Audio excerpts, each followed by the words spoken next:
Assalamualaikum warahmatullahi wabarakatuh. Innal hamdalillah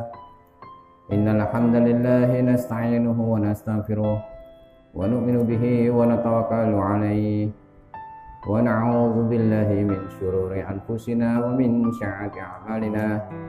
May yahdihillahu fala mudilla lahu wa may yudlil fala hadiya lahu. Asyhadu an la ilaha illallah wahdahu la syarika lah wa asyhadu anna sayyidana wa maulana Muhammadan abduhu wa rasuluh. Allahumma shalli wa sallim wa barik alaihi wa ala alihi wa ashabihi wa tabi'ina lahum bil ihsanin illa yaumiddin, amma ba'd.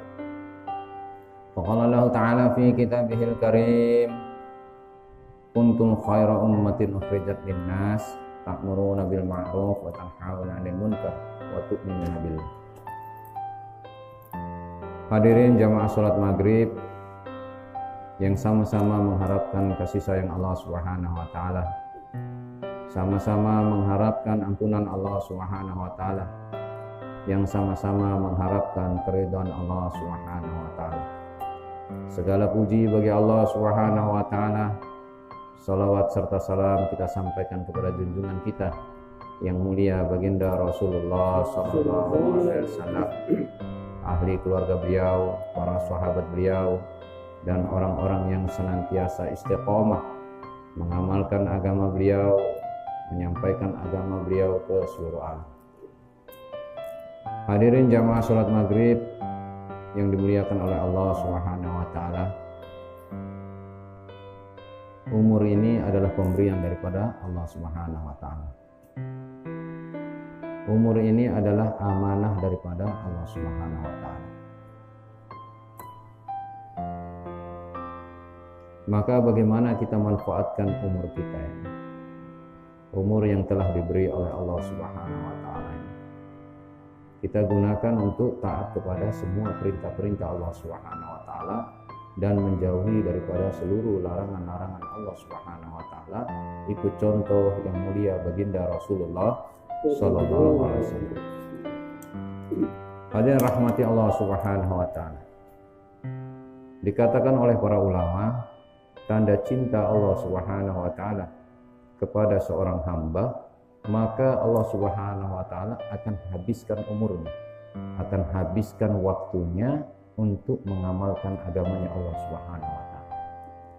Dan tanda apabila seseorang ini diberikan kebaikan oleh Allah Subhanahu wa taala, maka Allah Subhanahu wa taala akan berikan kepahaman atas perkara agama. Sehingga sebaliknya hadirnya mulia, apabila Allah Subhanahu wa taala benci, tidak suka dengan seorang hamba, maka Allah Subhanahu wa taala akan sibukkan dia dengan perkara-perkara dunia, sehingga dia tambah hari tambah jauh daripada amal-amal agama, tambah hari tambah jauh daripada ketaatannya kepada Allah Subhanahu wa taala, tambah hari tambah lalai untuk bersujud kepada Allah Subhanahu wa taala, tambah hari tambah tidak ingat kepada Allah Subhanahu wa taala, sibuk dengan keperluan-keperluan dunianya, sibuk dengan urusan-urusan keluarganya, sibuk dengan sawah, toko, kantor, ladang. Tambah hari tambah sibuk. Tetapi manakala Allah Subhanahu cinta dengan seorang hamba, maka Allah Subhanahu akan jadikan kesibukannya ini dalam perkara-perkara agama. Allah Subhanahu akan habiskan waktunya ini untuk perkara agama. Bahkan akan dihabiskan umurnya untuk perkara agama. Hadirin rahmati Allah, umur ini adalah amanah daripada Allah Subhanahu wa taala.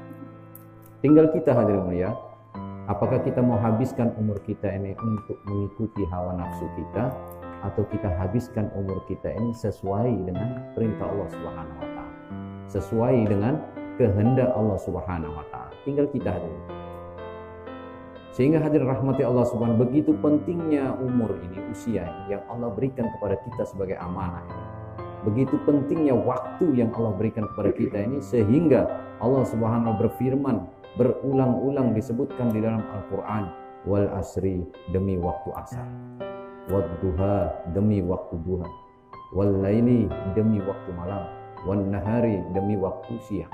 Saking pentingnya perkara waktu, Allah Subhanahu wa taala bersumpah demi waktu-waktu tersebut. Dan setiap waktu itu ada amal, setiap amal ada waktunya. Maka hadirin rahmati Allah Subhanahu wa taala, sehingga Rasulullah SAW bersabda, ingat 5 perkara sebelum datang 5 perkara.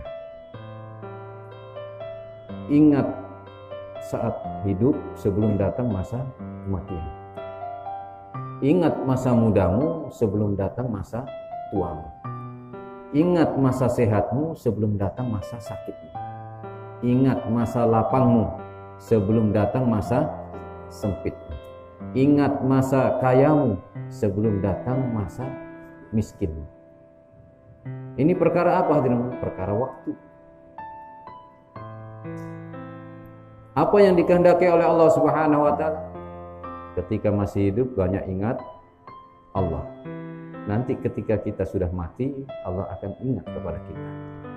Sesuai dengan Allah Subhanahu wa taala berfirman, barang siapa yang senantiasa mengingat aku, barang siapa yang senantiasa ingat aku, maka aku pun akan ingat kepada dia. Dan Allah ini mengikuti prasangka hambanya.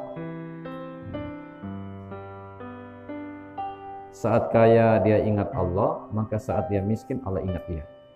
Saat sehat dia ingat Allah, banyak beribadah, waktu ibadah kepada Allah, maka saat sakitnya Allah ingat dia. Saat muda dia banyak beribadah kepada Allah, banyak mengingat Allah, berzikir kepada Allah, maka saat tuanya Allah ingat dia. Jadi jangan heran hadirin yang mulia, kalau banyak orang-orang di usia tua stroke, banyak orang di usia tua ini makan di situ, berak di situ, makan di situ, kencing di situ. Kenapa hadirin mulia? Karena masa muda dia tidak ingat kepada Allah.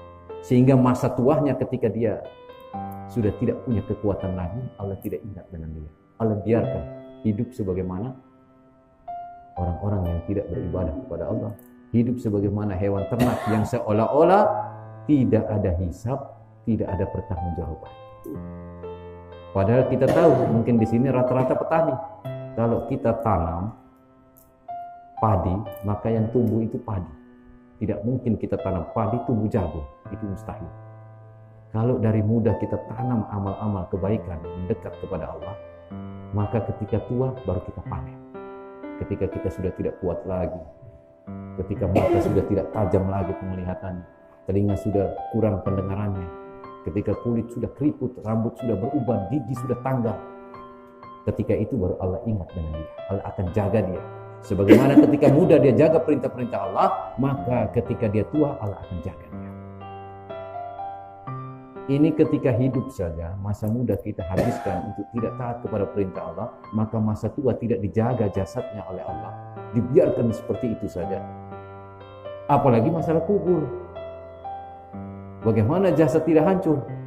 Pasti hancur. Hanya jasadnya orang-orang soleh yang mana walaupun dia sudah puluhan tahun dikubur, ketika digali pergi, ternyata kafannya saja tidak kotor, jasadnya utuh. Sebagaimana orang tua kita, ulama kita, Syekh Al-Bantani yang dimakamkan di Mekah Al-Mukarramah. Kuburan Syekh Al-Bantani beberapa tahun yang lalu, sudah puluhan tahun, 40-an tahun. Beberapa tahun yang lalu pemerintah Arab Saudi hendak memindahkan kuburan daripada Syekh Al-Bantani, ulama, salah satu ulama Indonesia yang mengajar di Mekah, Arab Saudi, sampai wafat di sana. Beliau hikmat ilmunya di sana sampai wafat di sana, dikubur di sana. Tidak banyak yang kenal kan? Maka ketika pemerintah Arab Saudi, karena jalur jalan ini kena kuburannya Syekh Al-Bantani, sehingga kuburan itu harus dipindahkan. Karena itu sudah di dalam peta itu sudah jalur jalan, mau dibuat jalan. Maka ketika digali kuburannya, dikeluarkan, jasadnya kotor saja tidak. sudah 30-an tahun. Jasad tidak hancur dengan tanah, kain kafan pun tidak kotoran. Utuh-utuh seperti baru dikebumikan. Jasadnya orang soleh. Akhirnya ditahu sama pemerintah Arab Saudi, ini jasad bukan sembarang jasad.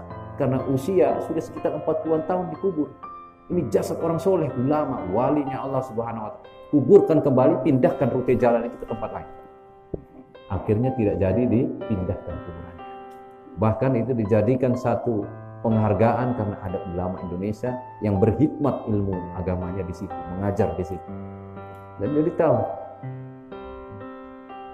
Sehingga hadirin rahmati Allah Subhanahu wa Ta'ala, kata ulama, zikrul anbiya minal kafar, zikrul solihin minas sodaqah, zikrul maut minal yughayyirukum minal jannah fil jannah.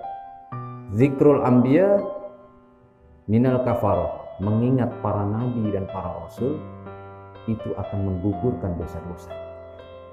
Zikrul solihin minas sodaqah, mengingat orang-orang soleh itu adalah sedekah. Zikrul maut minal yughayyirukum fil jannah, mengingat maut mendekatkan kita ke surganya Allah Subhanahu wa Ta'ala. Kita duduk di sini ini semua tiga perkara ini kita buat semua. Kita duduk di sini dalam rangka mengingat kisah-kisah para nabi, para rasul. Kita bicara.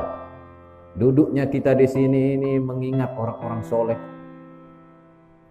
Sehingga kita terhitung bersedekah. Kalau kita ingat para nabi, para rasul, bahkan dibicarakan, maka itu akan menggugurkan dosa-dosa kita.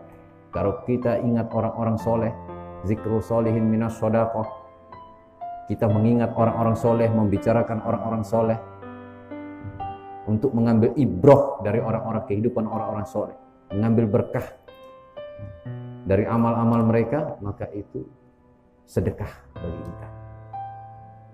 Manakala kita banyak mengingat maut, bahkan membicarakan masalah maut, maka mendekatkan diri kita ke surganya Allah Subhanahu wa Ta'ala. Dan hadirin rahmati Allah Subhanahu wa Ta'ala, usia ini amat sangat singkat. Umur ini yang Allah berikan ini tidak selama-lamanya. Semua manusia, orang kaya tidak bisa hidup lama, tidak bisa bertahan lama. Orang miskin tidak bisa hidup lama, tidak bisa bertahan lama. Orang sehat pun tidak bisa hidup lama, tidak bisa bertahan lama. Bahkan yang sakit pun tidak bisa hidup lama, tidak bisa bertahan lama. Sampai orang-orang sakti, orang-orang yang katanya bisa terbang di atas udara, bisa menyelam ke dalam tanah, bahkan ke dalam air, itu pun tidak bisa hidup lama, tidak bisa bertahan lama. Bahkan para nabi, para rasul, kekasih-kekasih Allah Subhanahu wa Ta'ala, itu pun tidak bisa hidup lama, tidak bisa bertahan lama. Peninggalan-peninggalan mereka masih berdiri kokoh, tetapi yang membangun peninggalan-peninggalan itu sudah pergi, entah berantah. Generasi demi generasi, kita lihat ada namanya bekas-bekas kerajaan Majapahit, di Jawa masih ada. Rajanya sudah kembali ke akhirat. Patihnya Gajah Mada sudah kembali ke akhirat. Kita lihat lagi peninggalan-peninggalannya Pak Soeharto. Masjid-masjid yang dibangun di Papua sana. Masjidnya masih berdiri, Pak Harto sudah berangkat ke akhirat. Bahkan sudah ganti presiden demi presiden. Sudah digantikan dengan Megawati, pernah menjabat jadi presiden. Habibie, Pak Habibie juga sudah berangkat. Pak Kiai Gus Dur sudah berangkat ke akhirat. Siapa lagi? Sudah dimakan oleh usia, oleh waktu. Sementara waktu ini amanah. Allah ciptakan kita, Allah hidupkan kita, dan Allah berikan kita usia yang ada batasnya, itu adalah amanah. Wa ma khalaqtul jinna wal insa illa liya'budun. Tidaklah aku ciptakan jin manusia. Yang menyampaikan ini tidak akan ada, yang mendengar semua ini tidak akan ada, kecuali hanya semata-mata beribadah kepada Allah Subhanahu wa Ta'ala. Tapi toh ternyata banyak yang lalai, banyak yang lupa diri, tidak kenal siapa dirinya, tidak kenal siapa Tuhannya, tidak kenal dunianya, tidak kenal akhiratnya. Siapa diri kita? Dari tidak ada menjadi ada. 100 tahun yang lalu tidak ada, 100 tahun yang akan datang juga tidak ada. Sudah tidak ada lagi 100 tahun yang akan datang.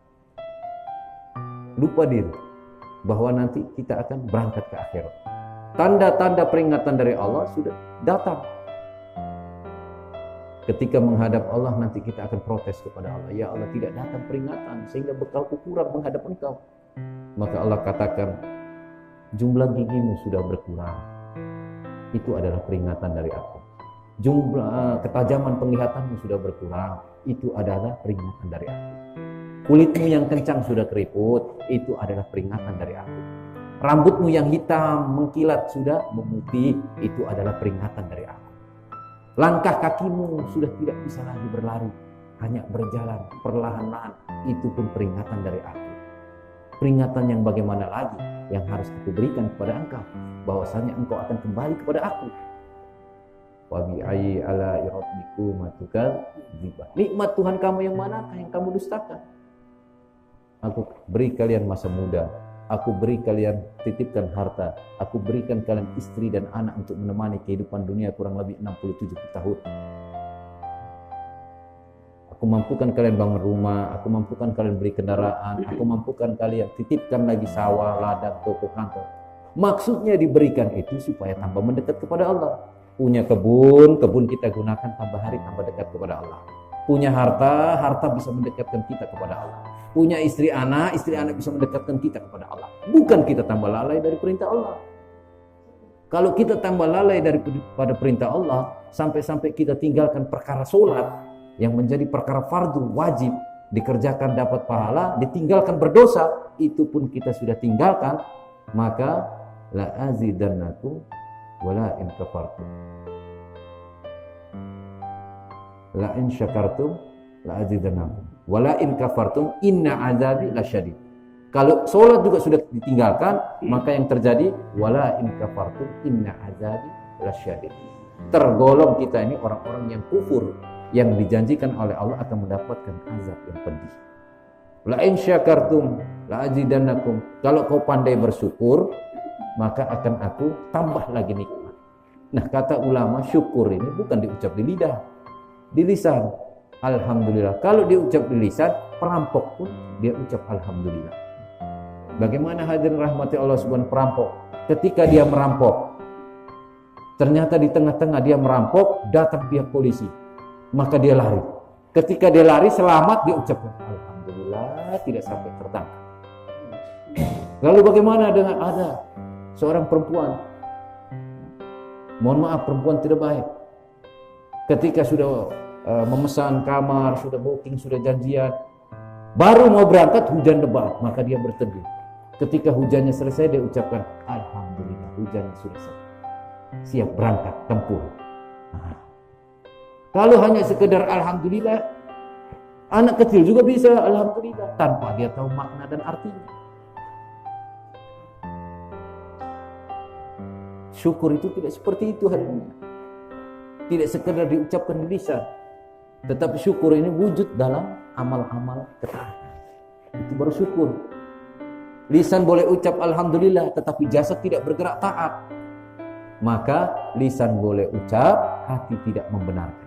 Kenapa? Karena kalau hati dengan lisan ini lurus, lisan ucap alhamdulillah, hati betul-betul, maka hati akan menggerakkan seluruh anggota jasad untuk taat. Nabi SAW bersabda, solat ini pembatas atau pembeda antara seseorang itu dikatakan syukur atau kufur. Jadi kalau orang tidak solat, berarti itu orang kufur terhadap seluruh nikmat-nikmat Allah. Kalau dia solat, maka orang ini syukur. Ada lagi lebih tinggi lagi pengertian syukur. Kalau syukur sebatas ibadah, maka itu baru syukur yang 50%. Syukur yang 50%-nya lagi apa? Yaitu dakwah. Kalau syukur sebatas ibadah, itu umat-umat terdahulu. Umat-umat terdahulu cara mensyukuri nikmat dengan ibadah. Tetapi khusus untuk umat Rasulullah SAW, cara mensyukuri nikmat tidak bisa dengan ibadah. Hanya ibadah doang itu tidak bisa. Harus dengan dakwah. Kenapa? Karena Allah sudah lantik kita. kuntum khaira ummatin ukhrijat linnas ta'muruna bil ma'ruf wa tanhauna 'anil munkar wa tu'minuna billah. Sesungguhnya kalian umat yang terbaik, kata Allah. Umat yang dikeluarkan untuk jumpa manusia, mengajak manusia, amar ma'ruf nahi munkar, mengajak kepada kebaikan dan mencegah dari kemungkaran, taat kepada seluruh perintah-perintah Allah dan jauhi larangan-larangan Allah. Ajak umat ini untuk kembali taat kepada Allah. Ajak umat ini untuk kembali sujud kepada Allah, untuk kembali mengenal Allah Subhanahu wa taala. Hadirin rahmati Allah Subhanahu wa taala. Hari ini umat Islam hari ini tidak usah kita mau cerita yang tinggi-tinggi, karena kita sudah jauh dari para sahabat rohani. Para sahabat rohani ini, masya Allah, semua perintah-perintah Allah dikerjakan habis. Larangan-larangan Allah dikerjakan semua. Habis umur mereka, waktu mereka, bahkan mereka korbankan harta, diri mereka, istri dan anak-anak mereka untuk perkara agama. Hari ini kita sudah jauh dari mereka. Kita korban habis-habisan, gunakan waktu kita, korbankan diri kita, harta kita, tinggalkan istri anak kita untuk perkara dunia. Makanya ketika kita berjauh, kita tidak pernah dapati seorang laki-laki di kampung ini. Tidak pernah, sudah 2 hari tidak pernah. Kemana? Merantau. Kalau merantau bawa istri, tidak dapat uang. Ya, tahu apa? Maka istri harus ditinggal di rumah. Suaminya yang keluar, merantau. Suami merantau, korbankan dirinya, korbankan waktunya, gunakan hartanya. Bukan dia ke sana ini dia gratis, tidak. Dia bawa uang juga. Mungkin pinjam di tetangga, pinjam 1 juta ganti 1.500.000 kalau sudah kerja di sana. Kan rata-rata NTT seperti itu. Kalau mau berangkat merantau, pinjam 1 juta, nanti kalau sudah kerja di perusahaan, kembalinya 1,5 juta. Korban harta Pak, keluar tinggalkan rumah. Untuk perkara apa? Perkara dunia. Yang mana dunia ini tidak ada jaminan mendatangkan kebahagiaan. Buktinya apa? Istri anak terlantar. Buktinya apa? Tidak pernah kita dapat. Kira-kira bahagianya di mana? Allah satukan kita dengan kalimat syahadat. Asyhadu an la ilaha illallah wa asyhadu anna Muhammad Rasulullah. Ini kalimat tinggi, kalimat sakral. Sehingga kalau tidak ada ini kalimat tidak sah nikah. Kalimat sakral. Maksudnya apa? Suami, istri, iman lurus kepada Allah. Yakinnya lurus kepada Allah. Allah al-khaliqu ala kulli syai, yang menciptakan segala sesuatu. Ar-raziqu ala kulli syai, yang maha memberikan rizki terhadap segala sesuatu. Al-qadir ala kulli syai, yang maha berkuasa atas segala sesuatu. Karena yakin yang keliru bahwasanya kalau saya merantau dapat uang mendatangkan kebahagiaan, tidak ada jaminan abang. Tidak ada jaminan. Banyak orang yang meninggal merantau di sana. Istri anak akhirnya terlantar. Kita disatukan dengan ini kalimat, yakinnya lurus kepada Allah. Allah yang beri rizki. Kemudian Muhammadur Rasulullah, hidup dengan cara hidup baginda Rasulullah sallallahu alaihi wasallam. Maka ketika kita ijab qabul, harus paham suami itu bahwasanya saya punya tanggung jawab, iman saya lurus kepada Allah, cara hidup saya, cara hidup rumah tangga saya harus ikut baginda Rasulullah sallallahu alaihi wasallam. Dan iman istri saya dan amal istri saya dan anak-anak saya ada di pundak-pundak daripada para suami, karena kita pemimpin. Kalau kita tinggalkan istri anak hanya gara-gara rupiah dunia, pergi cari di sana. Padahal itu hanya sebatas apa, Bang? Kalau dapat uang beli makanan enak, jadinya apa? Toilet. Beli makanan enak-enak, habisnya di toilet. Beli barang-barang mewah, habisnya second, barang bekas, sampah. Bukannya orang beli motor itu, kalau sudah rusak, sudah terduduk, ditimbang harganya berapa? Per kilo berapa? Rp1.000 kalau di Alor. Perkara ini nih yang buat menjauhkan kita dengan istri anak-anak kita. Gara-gara perkara ini nih, rupiah ini, yang ujung-ujungnya nanti jadi toilet, ujung-ujungnya nanti jadi sampah. Kebahagiaan orang berumah tangga ini, ketika dia makan satu nampan dengan istrinya dan saling suap semua. Ketika dia suapi anak-anaknya, makan satu nampan dan istri anak-anak. Jangan sampai ditipu oleh syaitan, Pak. Dunia ini sebentar saja. Allah Subhanahu berfirman, berikan keterangan dalam Quran surat Al-Hajj ayat 47, satu hari akhirat 1000 tahun dunia. Satu hari akhirat dibawa ke waktu dunia 24 jam. Artinya 24 jam waktu akhirat berarti 1000 tahun dunia. 3 jam waktu akhirat berarti 125 tahun dunia. Kata Nabi, umur rata-rata umatku 60-70 tahun. Berarti kalau 1,5 jam akhirat berarti di dunia 62,5 tahun. 62,5 tahun. Sudah berapa abang mereka habiskan umur?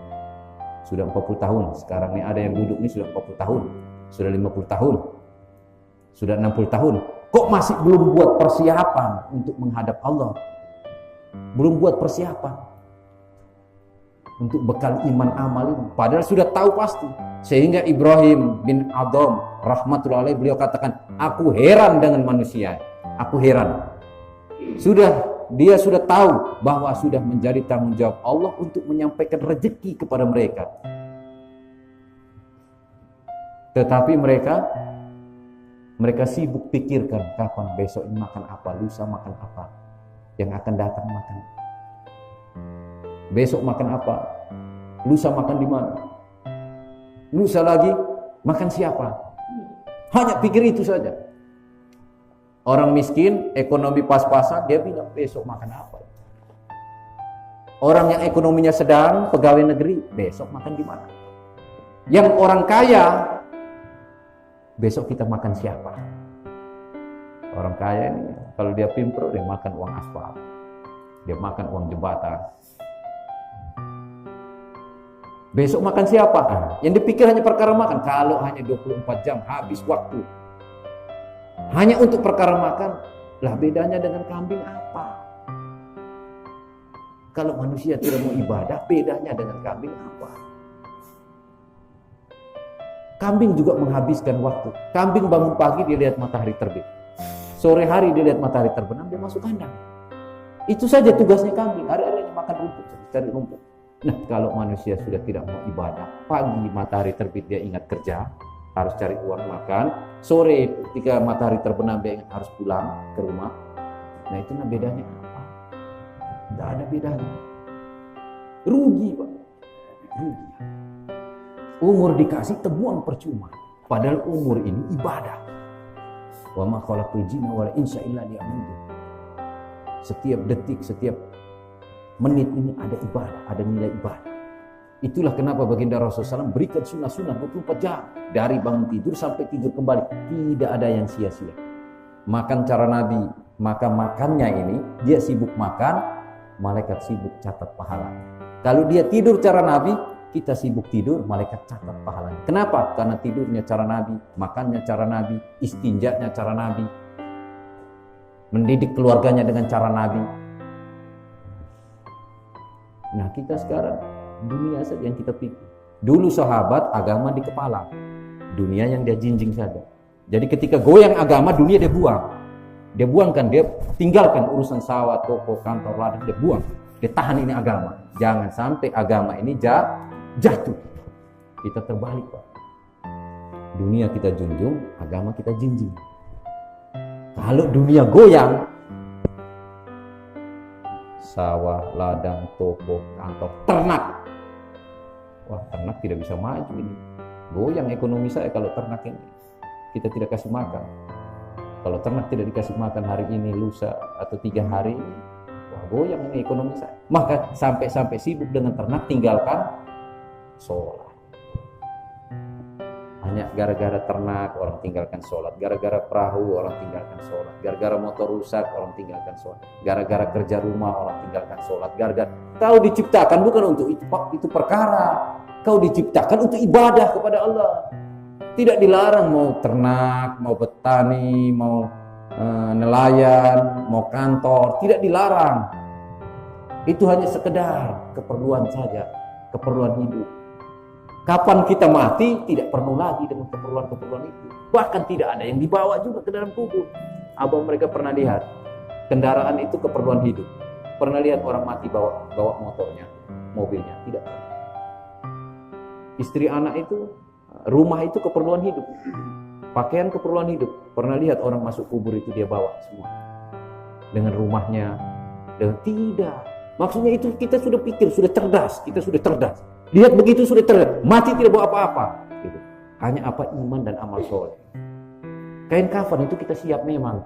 Taruh di lemari. Kita beli baju ini mahal-mahal 250.000, batik. Beli jas. Kalau dia pegawai, dia urus jas. Saya juga tukang jahit, Pak. Jas ini 500.000. Ada yang 1 juta kalau anggota dewan punya. Kalau pegawai negeri model-model kepala sekolah itu 500.000. Jahit jasnya. Tapi kain kafan tidak pernah siap. Sehingga lihat jas lupa kain kafan.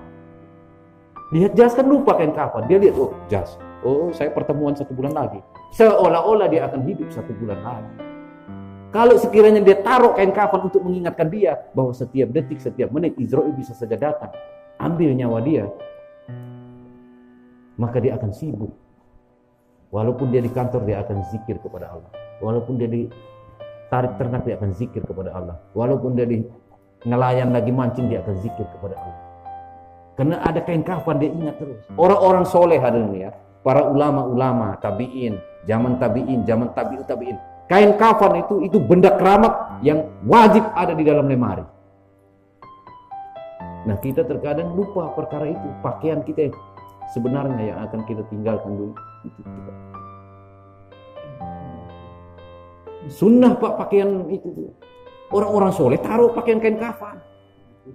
Tidak merepotkan ahli keluarga yang meninggal. Ini kadang-kadang kita meninggal mendadak. Kain kafan kita cari setengah mati. Apalagi ILAP ini mana toko kain.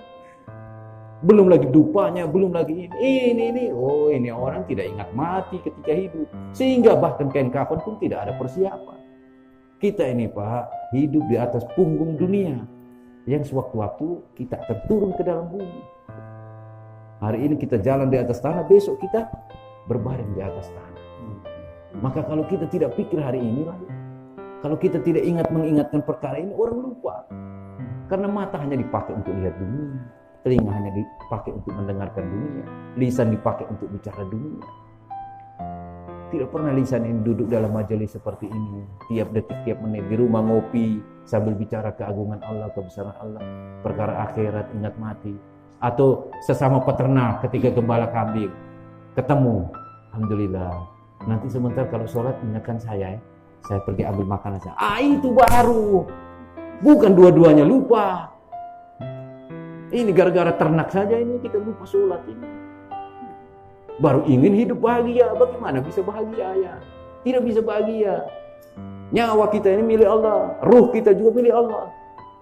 Jasad ini juga titipan Allah. Kok bisa lupa sama Allah? Karena banyak orang lupa, lalai kepada Allah, akhirnya masjid semua kosong. Bukan sajadah yang dibentang, tai kambing yang banyak. Bukan sajadah yang dibentang, debu yang banyak, tebal sampai 5 cm. Lah mau cari tempat keramat di dunia ini di mana? Di bawah pohon, di gunung-gunung. Tempat keramat di dunia ini cuma masjid. Nabi katakan masjid ini rumahnya Allah di atas muka bumi. Tidak boleh meminta kepada makhluk, meminta hanya kepada Allah. Tidak boleh mengharap kepada makhluk, mengharap hanya kepada Allah.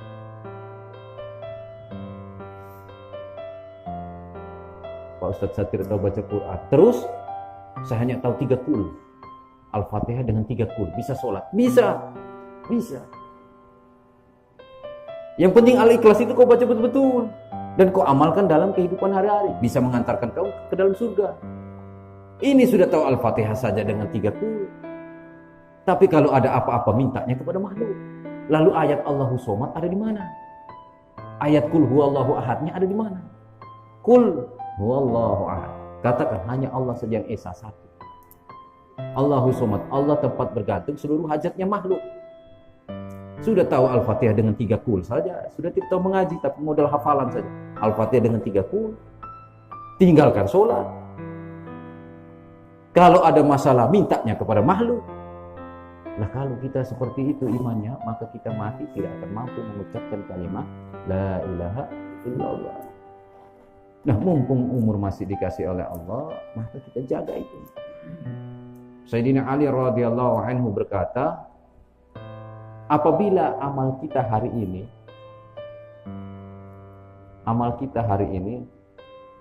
lebih buruk daripada amal kita kemarin, maka kita orang yang celaka. Tandanya kita ini orang celaka ya. Jadi tidak usah pakai rumus panjang-panjang lah. Pakai yang ini saja, Sayyidina Ali katakan. Kalau hari ini amal kita, amal agama kita, ketaatan kita kepada Allah lebih buruk daripada kemarin. Hari ini hari apa ya? Rabu. Kemarin Selasa. Lebih buruk daripada hari kemarin. Hari kemarin sholat 5 waktu, hari ini tidak sholat. Lebih buruk. Atau hari ini sholat 4 waktu. Artinya lebih buruk. Karena kemarin masih lebih baik. Berarti kita tanda orang yang celaka. Kalau amal kita hari ini sama dengan amal yang kemarin. Hari Selasa kemarin. Kemarin Selasa sholat 5 waktu, hari ini sholat 5 waktu. Sama, maka ini tanda orang yang rugi. Amalan sama saja rugi. Kalau hari ini amal kita lebih baik daripada amal yang kemarin. Kemarin sholat 5 waktu, hari ini tidak hanya 5 waktu, sunnah-sunnah juga dikerjakan, duduk juga dalam majelis, maka dikatakan kita orang yang beruntung. Karena amal kita hari ini lebih baik daripada amal kita. Maka hadirin yang dimuliakan Allah Subhanahu wa taala, waktu yang sudah lewat, waktu lalai, maksiat, ingkar kepada Allah, tidak mau sujud, tidak mau sholat, tidak mau baca Quran, tidak mau zikir kepada Allah, waktu yang sudah berlalu bukan lagi milik kita dan tidak bisa kembali. Seperti nafas, kalau sudah dihirup detik ini, detik yang akan datang dia tidak bisa kembali lagi. Sudah dibuang nafas tidak bisa. Nafas itu sudah hitungannya lain.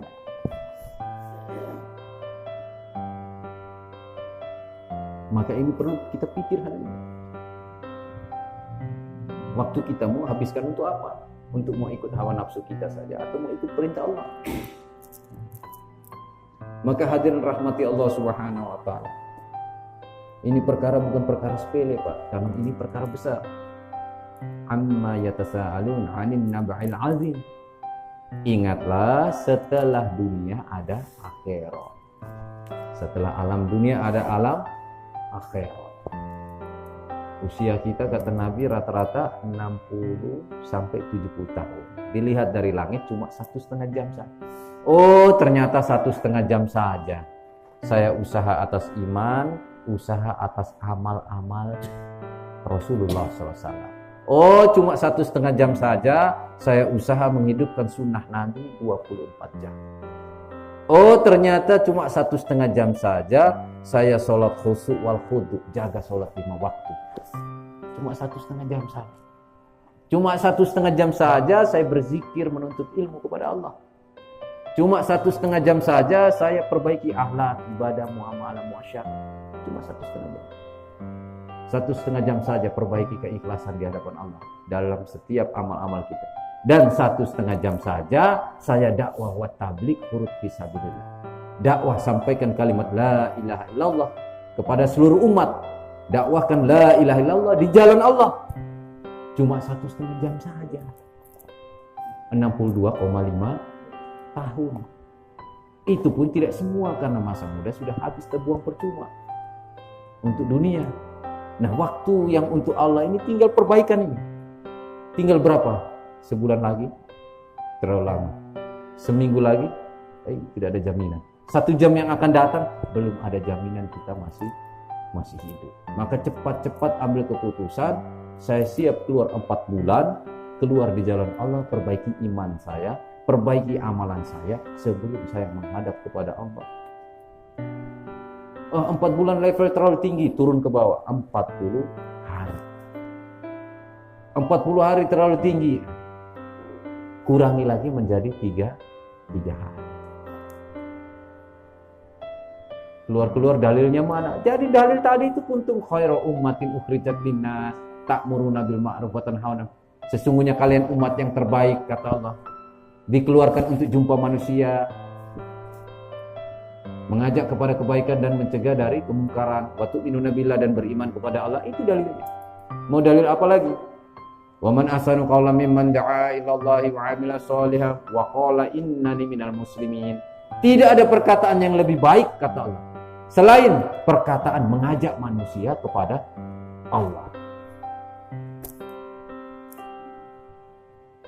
Nabi SAW dalam hadisnya beliau katakan, sepagi sepetang keluar di jalan Allah lebih baik daripada mendapatkan dunia beserta seluruh isinya.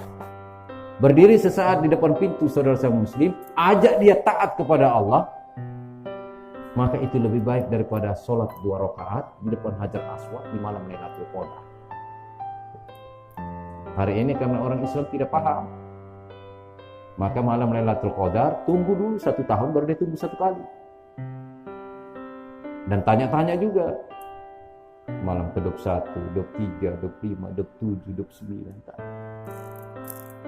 Padahal kata ulama ahli dakwah, malam Lailatul Qadar itu turun untuk mengingati Nabi Sam'un yang sudah dakwah selama 1000 bulan. 1000 bulan kira-kira berapa tahun aja? Berapa tahun? Tinggal kali bagi saja. Sekitar 70-an tahun dia dakwah. Sehingga Rasulullah ini kalau dengar nabi-nabi terdahulu ada keistimewaan atau orang-orang soleh terdahulu ada keistimewaan, langsung dia minta kepada Allah untuk seperti itu juga. Sayangnya Nabi kepada kita. Ya Allah, untuk umatku juga ya Allah, untuk umatku. Akhirnya diberikan malam Lailatul Qadar kepada umatnya Rasulullah. Tetapi karena umatnya Rasulullah ini berselisih, malaikat Jibril sampaikan ini malam Lailatul Qadar untuk umatmu. Mau dikasih tahu jam, detik, menitnya, tetapi ada yang berselisih. Model kayak kita nanti, ketika ditaskil 4 bulan berselisih, dalilnya mana? Istri anak juga kan ada nafkah lahir, nafkah batinnya. Berselisih, ditaskil 4 bulan berselisih. Akhirnya berkah tidak turun, hidayah tidak turun. Padahal kalau dia tidak berselisih, Allah berikan hidayah untuk istri dan anak-anaknya, keturunan-keturunannya sampai 13 keturunan. Tapi berselisih. Malam Lailatul Qadar, umat akhir zaman lebih hebat. Kalau ahli ibadah dia tunggu 1 tahun, 1 bulan puasa baru dia tunggu. Itu pun belum tentu dah dapat. Tapi ada satu amalan yang kita bisa dapat malam Lailatul Qadar, keutamaannya bahkan melebihi daripada malam Lailatul Qadar, yaitu kalau kita mau gunakan diri kita, harta kita, waktu kita, berdiri di depan pintu saudara muslim, siap-siap untuk kita dicaci, dihina, diusir. Hanya perkara apa? Ngajak dia taat kepada Allah. Hanya perkara itu saja. Maka mendapatkan keutamaan lebih baik daripada sholat 2 rakaat di depan Hajar Aswad di malam Lailatul Qadar. Makanya ada ulama itu, masyayikh kita, jalan dengan seorang ustadz ketika gerak di Indonesia. Maka diajak sama ustadz, kita jumpa sama ulama Indonesia. Ketika sampai di rumahnya ulama, ditaskil 4 bulan, ulama ini bilang begini, dalilnya mana?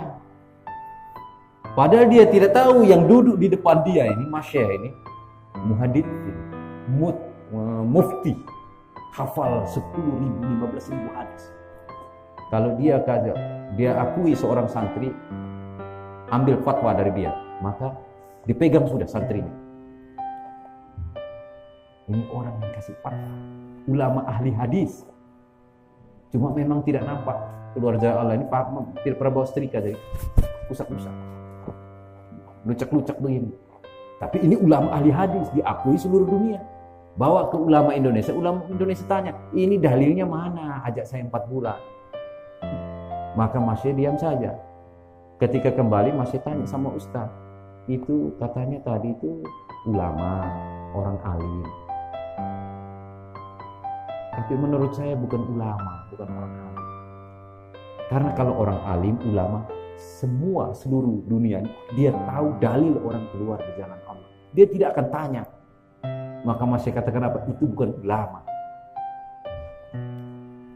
Mana? Itu dalil kuntum khaira ummatin ukhrijat linnas. Dikeluarkan untuk jumpa manusia dari gang ke gang, dari lorong ke lorong, dari pintu ke pintu. Dan ini dibuat oleh Nabi di Mekah. Sehingga kata ulama, kalau telapak kaki Nabi ini diberi tinta berwarna merah, maka seluruh kota Mekah berwarna merah. Karena tidak ada satu gang, satu pintu, satu lorong yang tidak pernah diketuk pintu rumahnya oleh Nabi, disampaikan qulu la ilaha illallah tuflih. Katakan la ilaha illallah maka kamu akan jaya, sukses dunia dan akhirat. Semua didatangi Nabi. 124.000 sahabat yang meninggal di Mekah hanya 10.000. Selebihnya meninggal di ujung-ujung dunia. Sampaikan kalimat la ilaha illallah. Cuma 10.000 yang meninggal di Mekah, yang lain meninggal di luar.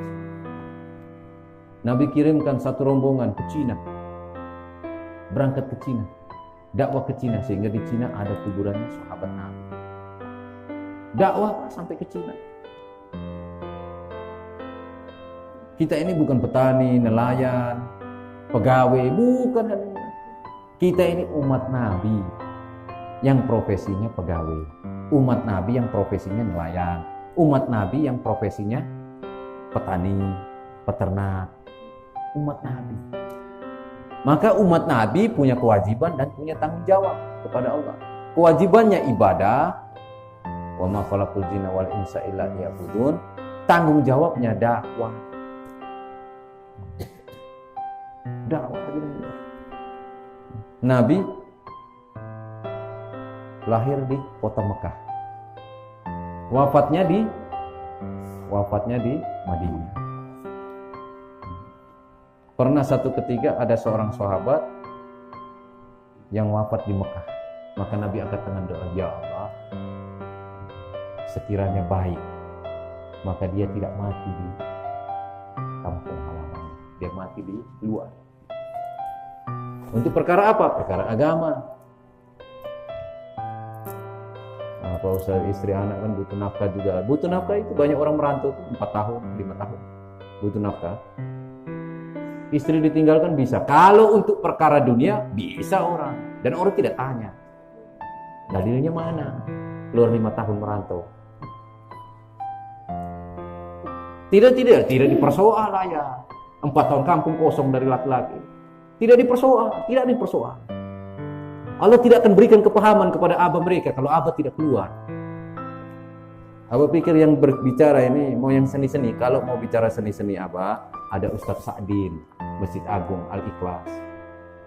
Olah-olah bahasa, retorika yang bagus, Ustadz Sa'din. Ada Ustadz Ikro, itu yang bagus-bagus, yang poles-poles. Tapi kalau kami dai-dai ini, kami juga petani, nelayan, hanya kami sadar diri bahwa kami punya tanggung jawab dakwah, sampaikan agama. Maka kami omong yang bagus-bagus kayak Ustadz Adi Hidayat, Ustadz Abdul Somad tidak tahu. Kita omong yang polos-polos saja, yang nyata-nyata saja. Hari ini masjid seperti kuburan. Seperti kuburan, sama persis ulama sampaikan. Kuburan itu rame-rame orang gali. Tetapi ketika kuburannya sudah jadi, cuma satu orang yang masuk ke dalam kubur, semuanya hilang pergi. Masjid juga sama, rame-rame orang bangun. Sampai melibatkan kampung sebelah. Datang bang. Setelah masjidnya jadi, cuma 1-2 orang saja yang isi, yang lain hilang pergi. Terus gunanya apa bangun masjid?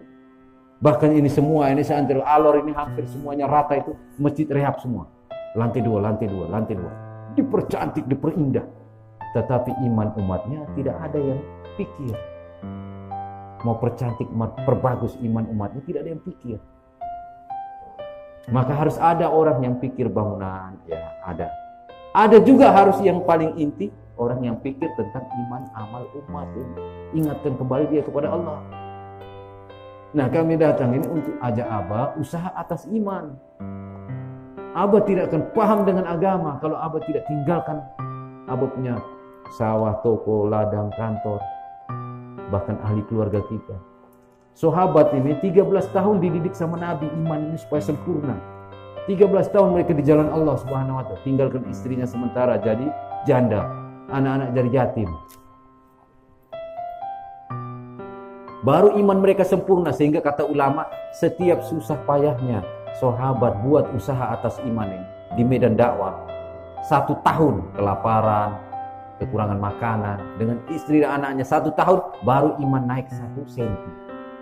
13 tahun berarti 13 senti. Pas jarak antara lisan dengan hati kalau diukur dengan mistar 13 senti.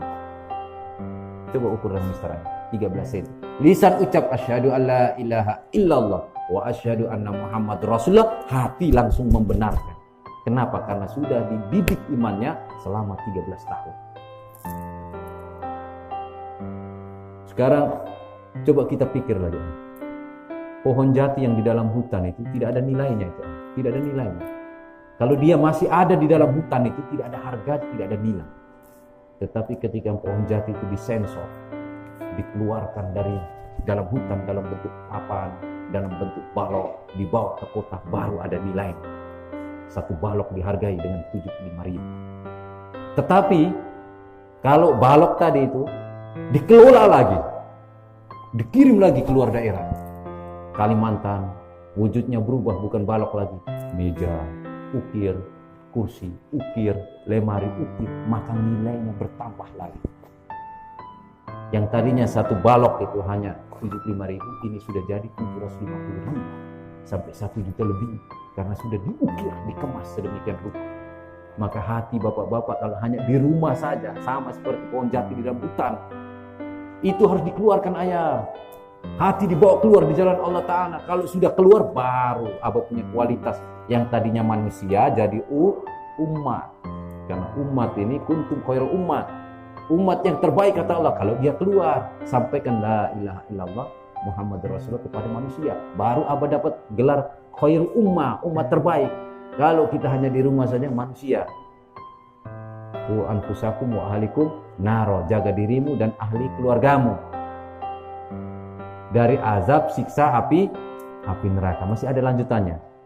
Bahan bakar neraka manusia dan batu. Sehingga kata ulama, jangan jadi manusia. Kalau jadi manusia, bahan bakar api neraka. Jadi umat. Apa ciri umat? Umat yang bagaimana? Yang dipuji oleh Allah. Kuntum khaira ummah. Umat yang terbaik, yang keluar jumpa manusia. Amar ma'ruf nahi munkar. Kalau abah tidak buat, rugi abah. Siapa yang katakan rugi? Allah Subhanahu wa Ta'ala katakan rugi. Wal ashri innal insana lafi khusri. Semua orang tahu ayat. Illal ladzina amanu wa 'amilus shalihat wa tawassaw bil haqq wa tawassaw bis sabr. Demi waktu asar, Allah bersumpah demi waktu. Sesungguhnya semua manusia berada di dalam kerugian kecuali apabila dia beriman. Hanya iman saja apa? Masih dikatakan rugi. Kecuali beriman dan beramal soleh. Sudah beriman dan beramal soleh, ulama katakan masih dikatakan rugi. Kalau tidak saling mengingatkan perkara kebaikan. Dakwah. Sudah dakwah, masih dikatakan rugi. Kalau tidak mengingatkan perkara kesabaran. Maka kita buat usaha dakwah. Usaha atas iman ini diiringi dengan kesabaran. Kenapa? Pasti akan dicaci, pasti akan dihina, pasti akan diolok-olok. Kita bukan nabi abah, nabi saja maksum, tidak pernah buat dosa. Buat usaha dakwah ditoib, diolok-olok, dihina, dibilang gila, dilempari batu sampai jubah putihnya berdarah-darah. Kita bukan nabi, kita umat nabi. Kalau buat dakwahnya persis sama seperti Rasulullah, maka kita akan dapat pengalaman. Dihina oleh keluarga. Apa suami kamu itu keluar-keluar terus? Makan apa kamu nanti? Kadang mertua juga. Mertua kasih tahu anak perempuannya, hei saya tahu kalau kau suami dai ini, mungkin dulu itu saya kasih nikah kau dengan itu di sebelah sana itu. Sekarang jadi kepala sekolah. Daripada jadi dai ini tiap bulan keluar. Seperti itu. Dihina, dicaci, difitnah. Nabi saja dihina, dicaci, difitnah. Nikah dengan Khadijah, wanita bangsawan, wanita kaya. Habis harta Khadijah untuk perjuangan dakwahnya Rasulullah. Sampai-sampai menyusui Fatimah, bukan air susu yang keluar, darah. Maka Rasulullah pulang dakwah, tidur di pangkuan Khadijah. Tertidur, jatuh beberapa tetes air mata Khadijah menempel di pipi Rasulullah. Kaget Rasulullah bangun. Wahai Khadijah, apa kau menyesal nikah dengan saya? Dulu kau wanita bangsawan, hartawan, kau disanjung-sanjung, dihormati. Tapi kau nikah dengan saya, sekarang kau miskin. Bahkan untuk menyusui Fatimah saja, bukan air susu. Semiskin-miskinnya orang Islam tidak pernah susui anaknya, itu keluar darah. Kenapa Khadijah keluar darah? Berlapar 3 bulan, lapar 3 hari, sudah barang biasa. Maka apa kata Khadijah? Wahai suamiku, bukan itu.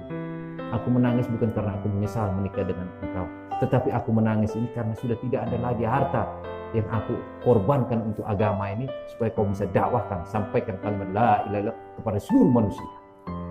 Ya Rasulullah, ini wasiatku ya Rasulullah.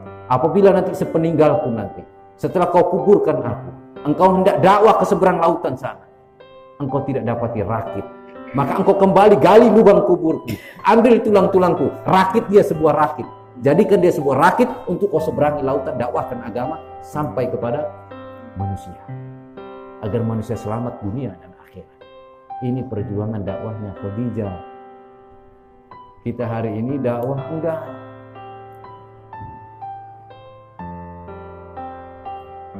Istri kita ini hari ini partner kita dalam dakwah. Anak-anak kita ini media kita dalam dakwah.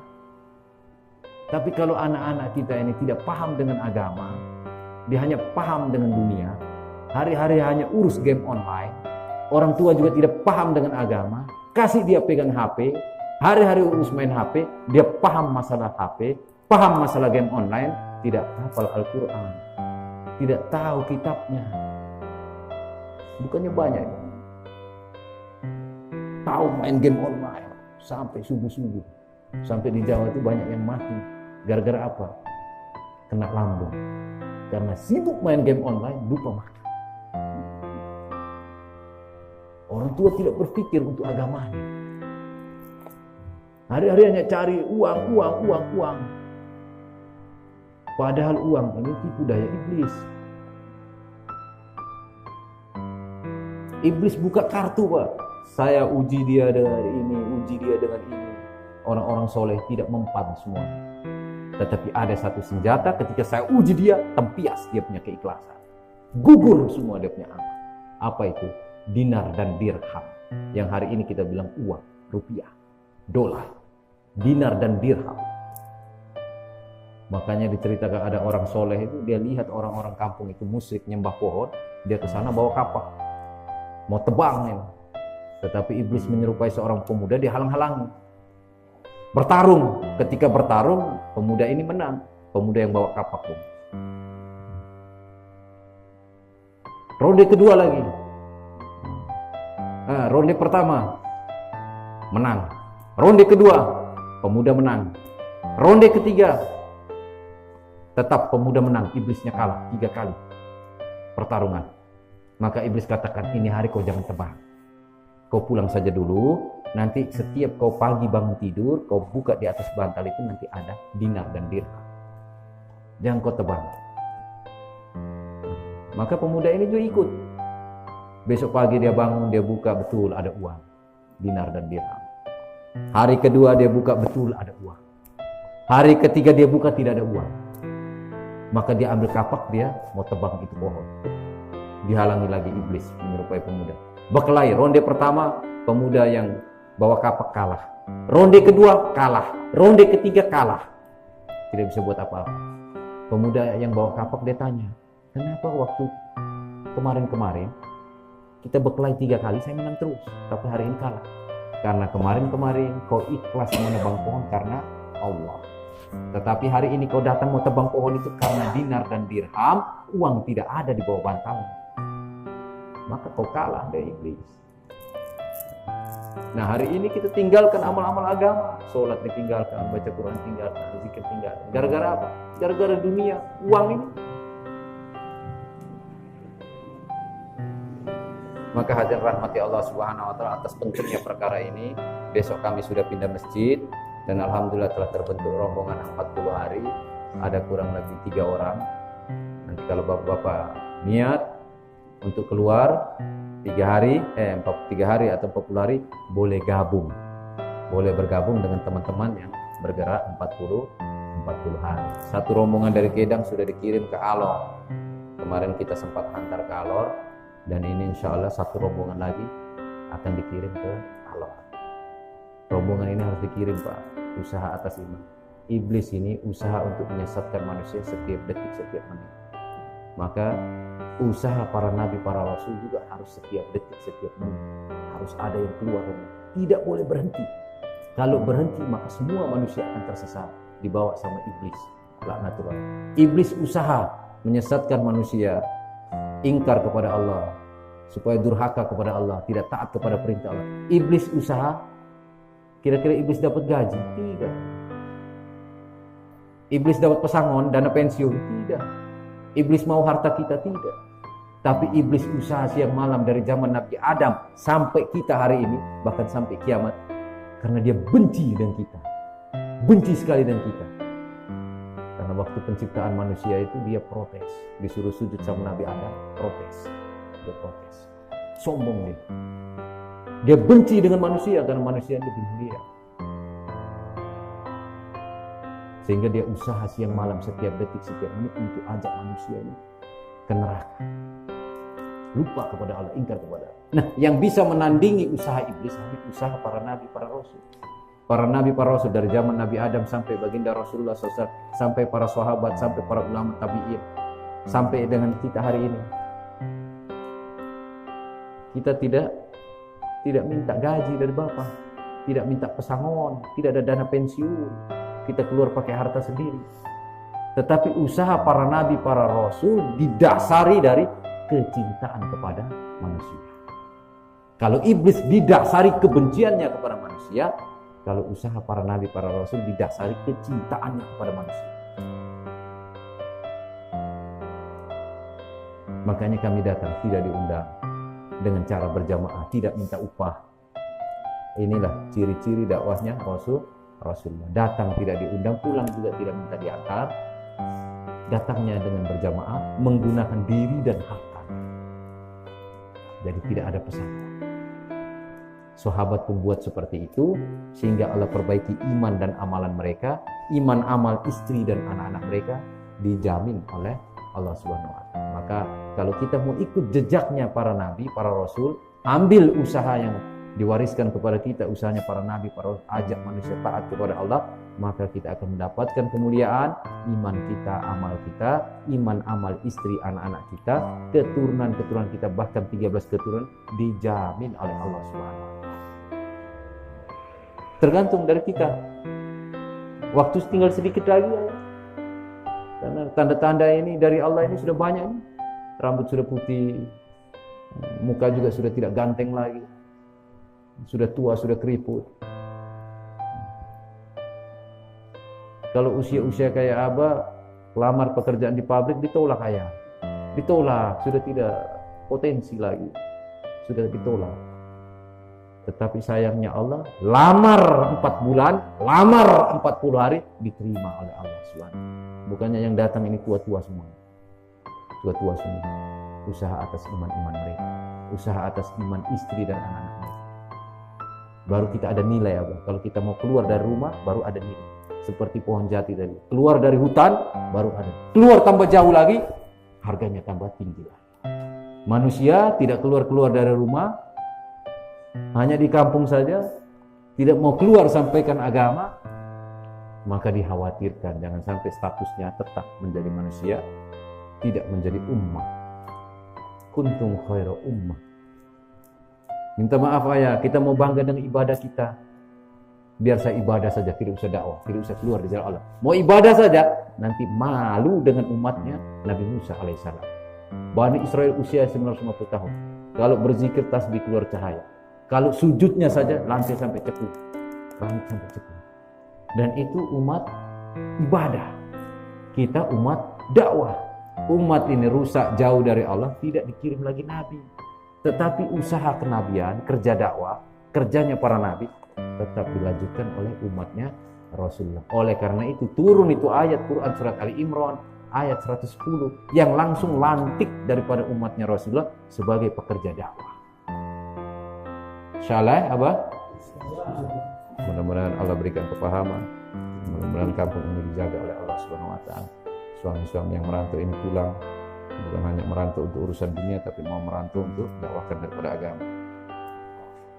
Kita sempurnakan dan rahmati Allah Subhanahu wa Ta'ala. Sebelum saya tutup, kalau misalkan pembicaraan dari awal sampai terakhir ada baiknya, Abah ambil.